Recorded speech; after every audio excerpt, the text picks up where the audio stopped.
జ్ఞానేంద్రియాలు 5. అవేమిటి? కన్ను, చెవి, ముక్కు, నాలుక, చర్మం. ఈ జ్ఞానేంద్రియాలు అనేవి అంటే మన కళ్ళు, చెవులు, చర్మం, నాలుక, ముక్కు గ్రహించే సమాచారం, బయట నుంచి తీసుకునే సమాచారం మిల్లీ సెకన్ల వ్యవధిలో మెదడుకు అందచేయడం, అది సమాచారాన్ని సరిపోల్చుకొని తిరిగి ప్రతిస్పందించడం జ్ఞానేంద్రియాలు.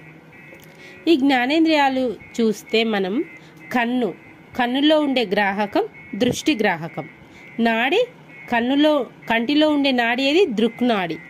కంటి యొక్క అధ్యయనాన్ని ఏమంటాం? ఆప్థమాలజీ అంటాం. కన్ను యొక్క గ్రాహకం దృష్టి గ్రాహకం, నాడి దృక్నాడి, అధ్యయనం ఆప్థమాలజీ. చెవి గ్రాహకం శ్రవణ గ్రాహకం, నాడి శ్రవణ నాడి, అధ్యయనం ఓటాలజీ. చెవి యొక్క అధ్యయనం ఓటాలజీ. చెవి యొక్క గ్రాహకం శ్రవణ గ్రాహకం, చెవి యొక్క నాడి శ్రవణ నాడి. ముక్కు యొక్క గ్రాహకం గ్రాణ గ్రాహకం, ముక్కు యొక్క నాడి గ్రాణ నాడి. ముక్కు యొక్క అధ్యయనాన్ని రైనాలజీ అంటారు. ముక్కు యొక్క అధ్యయనాన్ని ఏమంటాం? రైనాలజీ అంటాం. నాలుక జిహ్వ గ్రాహకం, నాడి జిహ్వ నాడి, అధ్యయనం గాసాలజీ అంటే నాలుక సంబంధించి. లారింజాలజీ అంటే గొంతు మొత్తం ఆ భాగం సంబంధించి.